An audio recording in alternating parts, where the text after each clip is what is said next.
livre de Marc au chapitre 2, au verset 16. Écoutez, la Bible déclare, Jésus voyant leur foi, dit au paralytique, mon enfant, tes péchés sont pardonnés. Il y avait quelqu'un scribe qui était assise et qui se disant au-dedans d'eux, comment cet homme parle-t-il ainsi? Et blasphème, qui peut pardonner les péchés si ce n'est que Dieu seul? Jésus ayant aussitôt connu par son esprit ce qui est pensé de leur cœur. Il dit, pourquoi avez-vous de telles pensées dans vos cœurs? Laquelle est plus aise de dire au paralytique tes péchés sont pardonnés, ou de dire lève-toi, prends ton lit, marche. Or, afin que vous sachiez que le Fils de l'homme a sur la terre le pouvoir de pardonner les péchés, je te ordonne, dit-il au paralytique, lève-toi, prends ton lit et va dans ta maison. Que Dieu bénisse sa parole. Amen. Prenez place. Aujourd'hui, nous venons parler sur le péché. Tu seras seulement heureux devant Dieu si tes péchés ils sont pardonnés. Nous avons chanté cette cantique que Alléluia, mes péchés ils sont pardonnés. Mais ici nous avons vu que les Juifs connaissaient la loi. Ils disaient, quand Jésus-Christ a s'adressé à cette paralytique, mon enfant, tes péchés sont pardonnés. Jésus-Christ était entré dans une maison dans les villes qui s'appelait le nom de Capernaum. Il a entré dans une maison, comme nous sommes réunis.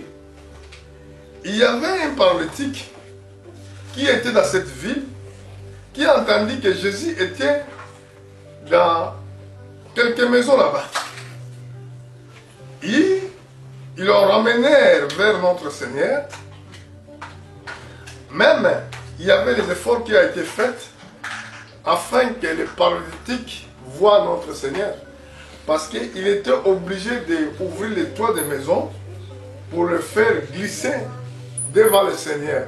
Je vois que cette paralytique, il avait dès le départ dans son cœur cet amour, cet désir ardent de voir le Seigneur.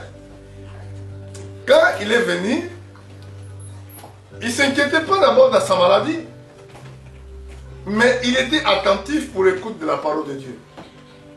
Pendant qu'il écoutait la parole de Dieu, Jésus voyant leur foi, dit au paralytique, mon enfant, tes péchés sont pardonnés. Mais écoutez, il avait là quelqu'un scribe qui elle était assise et qui se disait au-dedans d'eux, comment ce homme parle-t-il ainsi? C'est une blasphème. Qui peut pardonner les péchés si ce n'est pas Dieu seul qui peut le faire? Mais ils ne savaient pas, les Juifs, qu'il n'avait pas la révélation de Christ. Et que Jésus-Christ était Dieu manifesté en chair. Pour cette raison même, il a dit, mon enfant. Parce que Jésus-Christ, quand il a commencé son ministère, il avait l'âge de 100 ans. Il ne peut pas dire à quelqu'un qui est grand pour lui dire que mon enfant, tes péchés, ils sont pardonnés. Mais, comme il est Dieu, il connaissait aussi les pensées de leur cœur. Comme vous tous, vous êtes là, Dieu voit toutes les pensées de vos cœurs. Il y a des choses, des fois, vous n'avez pas demandé, mais Dieu, comme il voit la bonne volonté qui sont dans ton cœur, il va te répondre. Ici, nous avons vu, dans le verset 6, je crois, où j'étais, la Bible parle qu'il avait là quelqu'un scribe qui était assis et qui se disant au-dedans d'eux, comment cet homme parle-t-il ainsi? C'est une blasphème. Qui peut pardonner les péchés si ce n'est que Dieu seul qui peut le faire? Jésus ayant aussitôt connu par son esprit ce qu'il pensait au-dedans d'eux, leur dit, pourquoi avez-vous de telles pensées dans vos cœurs? Frères et sœurs, partout dans le monde, écoutez la parole de Dieu. Il y a des choses que vous n'avez pas commis acte, mais à cause des mauvaises pensées qu'il y a dans vos cœurs, ça empêche de Dieu de travailler. Quand vous avez tout le temps des mauvaises pensées dans vos cœurs contre quelqu'un, ça empêche la puissance de Dieu. À des fois, vous venez à l'église pour écouter la parole de Dieu. Dieu ne répond pas vos prières à cause de vos pensées. Et regardez, ici, il y avait quelqu'un qui souffrait, quelqu'un qui était malade. Il est venu, mais son cœur était attentif pour écouter la parole de Dieu. Mais tandis que dans la même place, il y avait des gens qui étaient là pour critiquer et pour juger. Maintenant, au verset 9, laquelle est plus assez de dire aux paralytiques tes péchés sont pardonnés, ou de le dire lève-toi, prends ton lit, il marche. Vous voyez, quand quelqu'un reçoit le pardon des péchés, donc le pardon des péchés, c'est un pouvoir qui libère. Quand Dieu te pardonne, ça peut libérer toutes tes chaînes. À des fois, vous étiez liés dans la sorcellerie. À des fois, vous étiez liés dans la magie. Parce que vous n'avez pas contact avec votre Dieu. Mais Dieu peut le faire. Quand il te pardonne de tes péchés, il libère directement tes problèmes. Le problème, avant que ce déclenchement de pardon vienne dans vos vies, vous devez croire d'abord la parole de Dieu. Regardez, ça c'est un enseignement qui peut nous dire que faites attention quand vous partez à l'église. Vous venez à l'église, est-ce que vous êtes attentif d'écouter ou de murmurer? Ici, il y avait des gens qui venaient pour murmurer, mais par contre, il y a quelqu'un qui est venu, qui avait un cœur sincère pour écouter la parole de Dieu. Est-ce que l'église vous comprenez? Regardez dans le verset 10. Or, afin que vous le sachiez, que le Fils de l'homme a sur la terre le pouvoir de pardonner les péchés. Je te ordonne, dit-il au paralytique, lève-toi, prends ton lit, et va dans ta maison. Vous voyez que quelqu'un qui était paralytique, je pense que depuis la naissance même, qui ne marchait pas, que la parole est sortie, lève-toi, marche. C'est un miracle, les médecins ne peuvent pas le faire. Ni la science ne peut pas prévoir cette guérison-là. Directement, il voyait, tous étaient assis, il voit que quelqu'un qui ne marchait pas pendant plusieurs années, il s'est mis debout, il prend son lit, il commence à marcher. Donc il était libéré dans ces chaînes à cause du pardon des péchés. Donc, dans nos maisons, nous devons avoir le sentiment de pardonner. Au travail, vous devez avoir le sentiment de pardonner. Vous devez être pur chaque fois quand vous se présentez devant Dieu. Je suis dans le livre de Matthieu, au chapitre 6. Nous avons vu que Seigneur Jésus-Christ, il a montré comment nous devons pardonner les autres. Au chapitre 12, chapitre 6, verset 12, il a dit, pardonnons-nous nos offenses. Là, quand il enseigne comment nous devons prier, c'est prier de notre Père. Vous le savez tous. Mais nous n'allons pas prendre toute la prière. Nous prenons seulement le verset 12. Il dit, pardonnez-nous nos offenses, comme nous aussi, nous pardonnons à ceux qui nous ont offensés. Donc, si vous demandez pardon, avant qu'il te soit pardonné, tu dois d'abord pardonner à ceux qui t'ont offensé. Ce n'est pas quelle catégorie de pardon, mais il soit toutes sortes de pardons que tu dois pardonner. Mais si vous avez esprit de rancune contre les autres, Dieu ne vous pardonnera pas non plus. Regardez au verset 13. Ne nous conduis pas dans la tentation, mais délivre-nous du malin. Donc chaque jour, vous devez savoir qu'il y a tentation qui est devant vous. Et que vous devez prier que Dieu ne nous conduise pas dans la tentation. Hein? Ne délivre-nous du mal. Parce que Satan il vous suit tous les jours d'ailleurs. Car c'est à toi qui appartient dans ton... C'est toi qui appartiens dans tous les siècles et règne la puissance et la gloire. Amen. Regardez au verset 14, il dit, si vous pardonnez aux hommes leurs offenses, votre Père Céleste vous pardonnera aussi. Donc, avant que tu sois pardonné, toi d'abord commence à pardonner d'abord les autres. Si vous ne le faites pas, sachez-le qu'il n'y a aucune prière que Dieu écoute. Et si vous avez un problème, sachez-le que ce problème demeure toujours. Dans le verset 15, mais si vous ne pardonnez pas aux hommes, votre Père ne vous pardonnera pas non plus vos offenses. C'est ça qui est le problème. Si vous ne voulez pas pardonner l'autre, ça sert à rien de dire, oh il m'a fait ça. Même les sorcières, tu peux savoir que la dame est sorcière, la dame est magicienne, oh cet homme est sorcière, tu dois les pardonner. Parce que ça c'est la loi de Dieu. Dieu il est basé dans ses principes. Dieu il est principe. Dieu écoute seulement sa parole. Et Dieu exauce seulement sa volonté. Donc si vous ne le faites pas, donc sa volonté ça se trouve dans sa parole. Et si vous ne le faites pas, ça ne sert à rien de dire que Dieu va me pardonner. Et ça ne sert à rien de dire que moi je suis chrétien.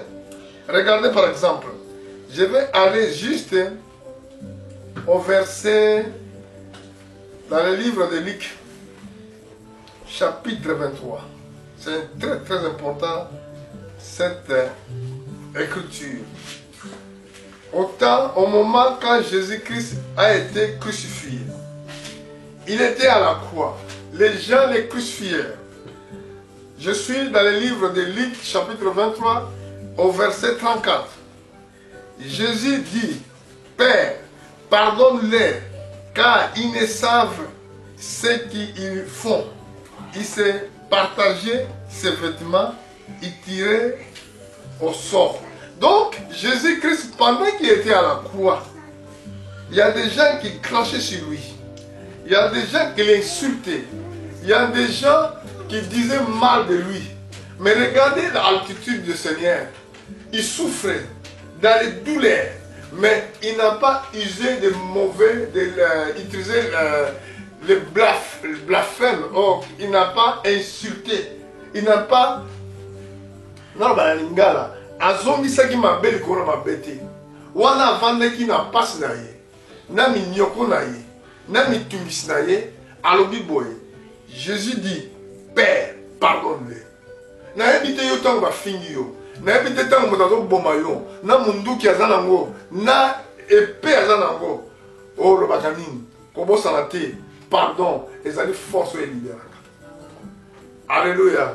Quand il ne pardonne pas, tu n'as pas enfant de Dieu. Quand il ne pardonne pas, tu ne dis pas que oh, moi je vais entrer au ciel.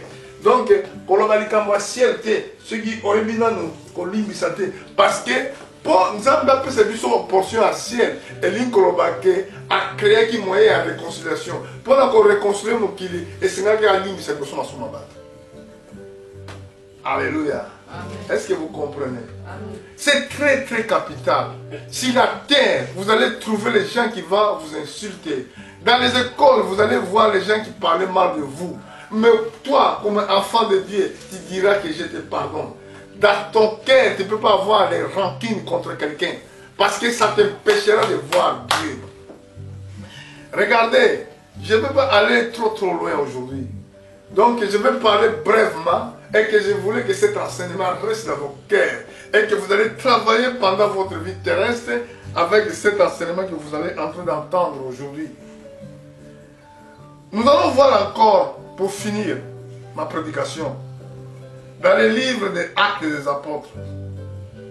Nous allons voir au chapitre 7, verset 60. Dans les livres des Actes des Apôtres, chapitre 7, verset 60, c'était un cas de violence. Il y avait un homme de Dieu qui s'appelait Stéphane. Il était diacre. Il prêchait la parole de Dieu. Il montrait les Juifs que Jésus-Christ était le Seigneur. Pendant qu'il prêchait, pendant qu'il montrait cet mystère caché de tout âge que nous allons entrer d'expliquer à ce dernier temps, et voilà Saoul, qu'on appelle l'apôtre Paul, qui avait à côté de lui les autres qui l'ont accompagné. Ils l'ont pris, Stéphane, violemment, ils l'ont ramené en dehors de ville. Il s'appelait Étienne. Hein?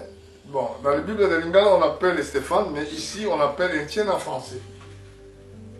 Alors, quand ils l'ont ramené en dehors de ville, ils ont commencé à les lapider avec des pierres. Qu'est-ce qu'il avait fait?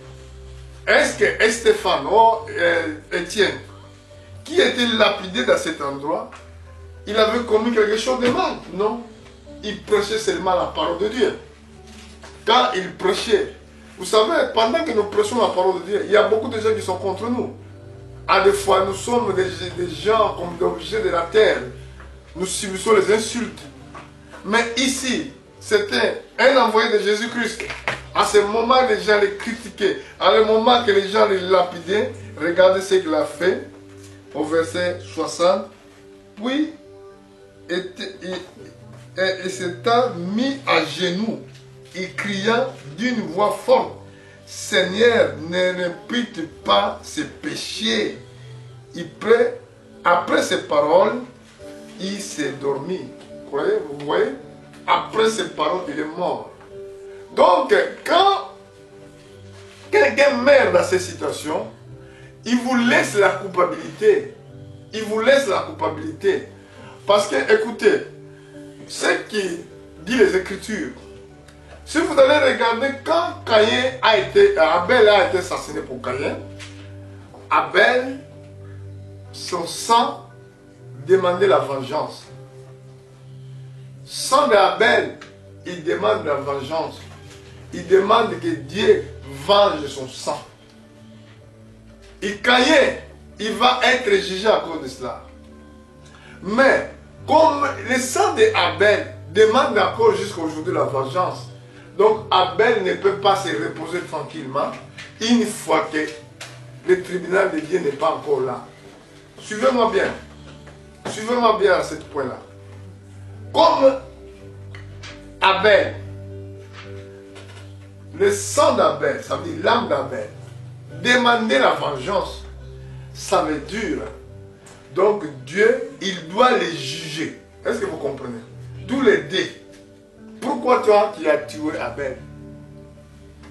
Mais Jésus-Christ, qui nous a révélé les secrets de pardon, il a dit, Père, pardonne-les, ils ne savent pas ce qu'ils sont en train de faire. Donc, il ne voulait pas être dans les mêmes confusions qu'Abel. Et Stéphane, quelqu'un qui a rempli l'Esprit Saint, il savait aussi, même il mourait, même en train de mourir, il doit dire que Père, pardonne-les. Vous ne devez pas mourir avec les problèmes des autres. Même ce qui me fait mal, même ceux qui veulent ma vie, je leur dirai que Père, pardonne-le. Vous comprenez? Alléluia. Amen. Pourquoi? Quand tu dis que Père, pardonne-le, toi, tu es en train d'ouvrir ton chemin. Donc, dans d'autres termes, tu étais mort innocent. Donc, tu ne passeras pas au tribunal. Parce que tu as pardonné tes ennemis. Alléluia. Tu as pardonné tes ennemis. Même ils te font tout ce qui est mal. Toi, dans ton cœur, tu dis, Père, pardonne-les. Ils ne savent pas. Mais si tu dis qu'il m'a fait ça, moi aussi je vais faire ça. Il m'a fait ça. Nous devons aller au tribunal. Oh, même il y a des gens qui vont porter plainte à la police. Écoutez ce que je voulais dire. Ça se fait ici dans ce monde-là. Quand vous avez les problèmes, vous allez courir chez l'avocat, vous allez courir à droite pour chercher même la justice des hommes. Je ne sais pas si vous connaissez cette écriture. Apôtre Paul, il a dit dans le livre de Corinthiens, il a dit, vous ne savez pas que vous jugerez les saints? Quand vous avez des problèmes comme ça, vous n'arrivez pas à les traiter entre vous. Vous courez aux gens qui ne connaissent pas Dieu. Les gens là, les magistrats mondains, ils ne connaissent pas Dieu. Qui ne peut pas agir selon Dieu. Il n'y a pas l'amour de Dieu en eux. Si vous partez vers ces magistrats-là, ils vont agir comme des êtres humains. Et c'est pour cela que l'apôtre Paul a exhorté l'église de Corinthe. Il a dit que vous ne savez pas que vous jugerez les anges. Donc nous avons la capacité de juger. Parce que nous sommes dans le royaume des sacrificateurs. Donc, nous avons le pouvoir sur nous de juger et de condamner. Mais quand le temps sera venu, nous allons attendre le temps de Dieu pour que tout ça soit mis en place. Mais si vous mourrez avec les problèmes des autres, tu vas mourir avec le cœur qui est fermé. Ah, ma famille me faisait ça.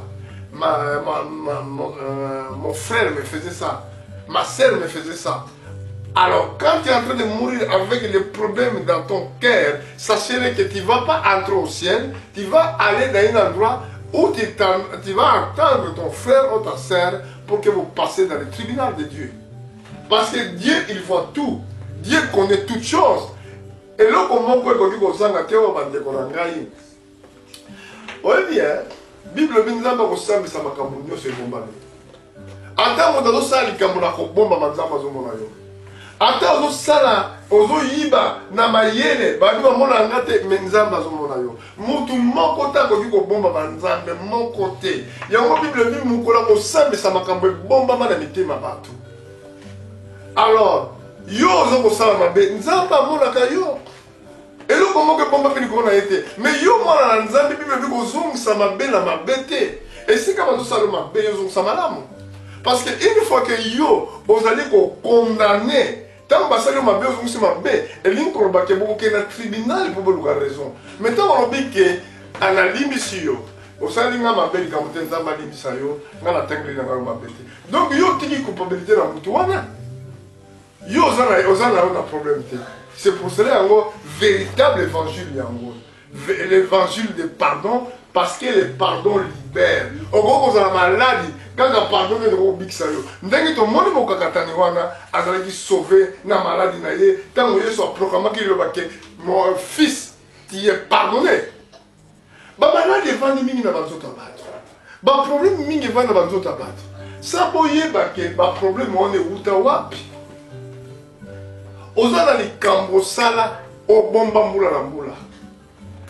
O bien tu as quelque chose dans ton cœur que tu n'as jamais pardonné. Tu vis avec. Tous les jours de ta vie, tu vis avec ces problèmes-là. Mais sachez-le bien, c'est ça qui te bloque. C'est ça qui bloque ta vie. Afin que aucun de l'ibosauté, c'est ça qui bloque ta vie. Libérez mon thème à nous dans la problème. Quand vous avez des problèmes dans vos cœurs, mon thème à la vie nous a libéré, beaucoup dans la kimia, beaucoup dans la pénétration. Tu dois dégager tous les problèmes qui viennent. Parce que tu es enfant de Dieu. Dans ta nature comme enfant de Dieu, tu ne peux pas avoir des problèmes avec les gens. Même ceux qui veulent te chercher avec des problèmes, qui te cherchent, toi dis seulement, Seigneur, prends soin de ma vie, je les pardonne. Et aujourd'hui, toi qui m'as suivi dans l'autre côté, je suis homme de Dieu, vous la Philippe. Quand il y a un problème avec quelqu'un, pardonnez-le. Parce que vous ne savez pas, quand vous gardez les rancunes, c'est ça qui bloque le développement de votre vie. Même dans les royaumes des cieux. Et aujourd'hui, et que Dieu vous bénisse, nous allons se mettre debout. Nous tous, nous allons remercier notre Dieu.